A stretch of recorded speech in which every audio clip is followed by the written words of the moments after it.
নমস্কার বন্ধুরা, আবারও নতুন একটা রেসিপিতে আপনাদের সকলকে স্বাগত জানিয়ে আজকে রেসিপিটা শুরু করছি। প্রথম থেকে শেষ পর্যন্ত দেখবেন, খুব ভালো লাগবে। তো বন্ধুরা দেখুন, প্রথমে তেল দিয়ে দিয়েছি কড়াই, সরিষার তেল। তারপর আমি দেখুন আলু কেটে নিয়েছি এরকম লম্বা লম্বা করে। আলুগুলো তেলের মধ্যে দিয়ে দিচ্ছি, দিয়ে একটু নুন দেব আর একটু হলুদ গুঁড়ো দেব, দিয়ে খুব ভালো করে আবার মিশিয়ে নেব।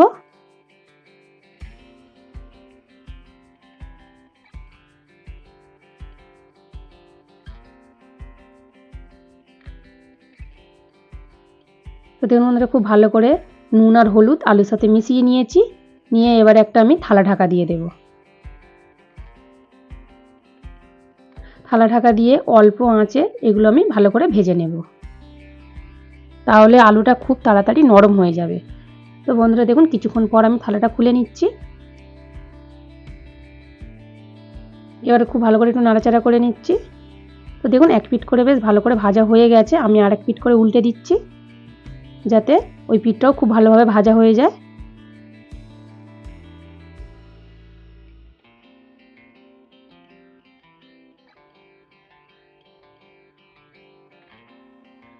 তো দেখুন বন্ধুরা, দু পিঠই খুব ভালো করে ভাজা হয়ে গেছে আলু। এবার আমি আলুগুলো তুলে নেব। এর থেকে বেশি আমি আর লাল করে ভাজবো না।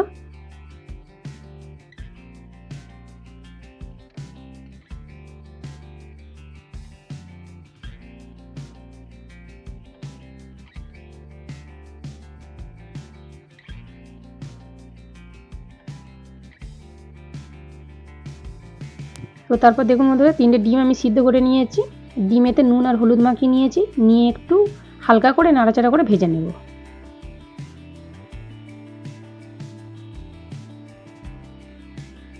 ডিমগুলো হালকা করে বেশ ভেজে নিয়েছি দেখুন। এবার তুলে নিচ্ছি। তো তেল আছে কড়ায়, তো সেই জন্য আমি আরেকটু অল্প করে তেল দিচ্ছি। দিয়ে আমি পেঁয়াজ কুচোনো নিয়েছি আর টমেটো কুচোনো নিয়েছি। পেঁয়াজগুলো প্রথমে দিয়ে দেব তেলের মধ্যে, দিয়ে একটু হালকা করে নাড়াচাড়া করে নেব, নিয়ে ভেজে নেব।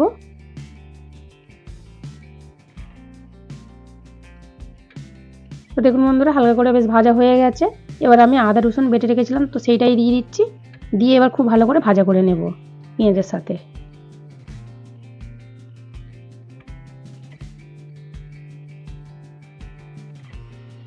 তো বন্ধুরা, আপনাদের সঙ্গে আমি যেভাবে আজকে ডিমের তরকারি রেসিপি শেয়ার করছি, আপনারা অবশ্যই একবার এইভাবে বাড়িতে বানিয়ে খেয়ে দেখবেন, খুব ভালো লাগে খেতে।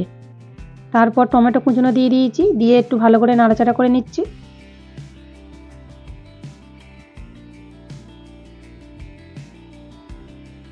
তারপর বন্ধু, যে আমি আলুগুলো ভেজে রেখেছিলাম সেই আলুগুলো দিয়ে দিচ্ছি, দিয়ে এবার খুব ভালো করে মিশিয়ে নেব মশলার সাথে।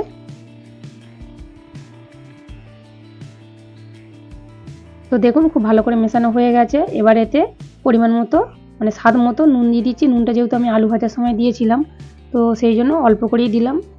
এবার আমি একটু হলুদ গুঁড়ো দিয়ে দিচ্ছি আর একটু ঝাল লঙ্কার গুঁড়ো দিচ্ছি। ঝালটা যে যেমন খাবেন বুঝে দেবেন। দিয়ে খুব ভালো করে এবার মিশিয়ে নেব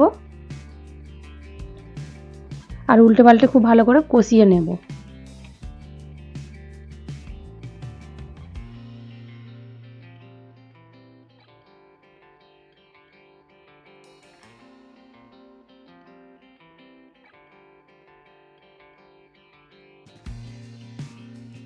তো দেখুন বন্ধুরা, উল্টে পাল্টে খুব ভালো করে আমি কষিয়ে নিয়েছি। তারপর যে ডিম 3টে ভেজে রেখেছিলাম, তো সেইগুলোই দিয়ে দিচ্ছি, দিয়ে আবারও ভালো করে নাড়াচাড়া করে নেব।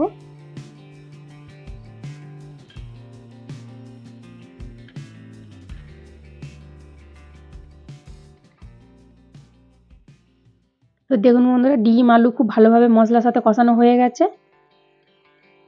এবার আমি জল দিয়ে দেব।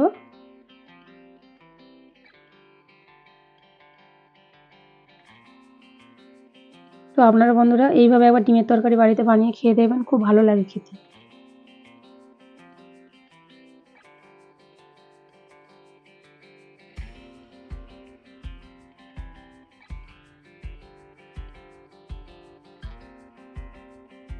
এবার আমি একটা থালা ঢাকা দিয়ে দেব, দিয়ে 2 মিনিট রান্না করে নেব।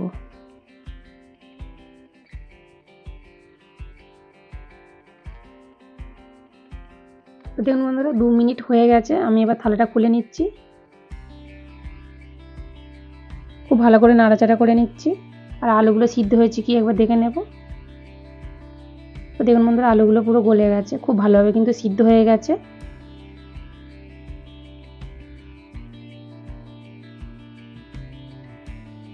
তো ঝোলটা আমি একটু ভালো করে টকবক করে ফুটিয়ে নেব। তার আগে আমি একটু গরম মশলা দিয়ে দিচ্ছি,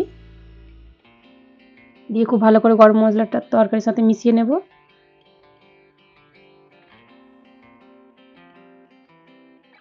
তো দেখুন বন্ধুরা খুব ভালো করে মেশানো হয়ে গেছে, এবার আমি একটু ফুটিয়ে নেব। তো দেখুন খুব ভালো করে টকবক করে ফুটিয়ে নিয়েছি, এবার গ্যাসটা আমি অফ করে দিচ্ছি। তরকারিটা হয়ে গেছে বন্ধুরা, ডিমের তরকারি নামিয়ে নিচ্ছি। তো দেখুন কত সুন্দর দেখতে লাগছে, গরম ভাতে খুব ভালো লাগে খেতে। তো যদি রেসিপিটা ভালো লাগে লাইক শেয়ার কমেন্ট অবশ্যই করবেন, বন্ধুদের সঙ্গে শেয়ার করবেন, চ্যানেলকে সাবস্ক্রাইব করে পাশে থাকবেন।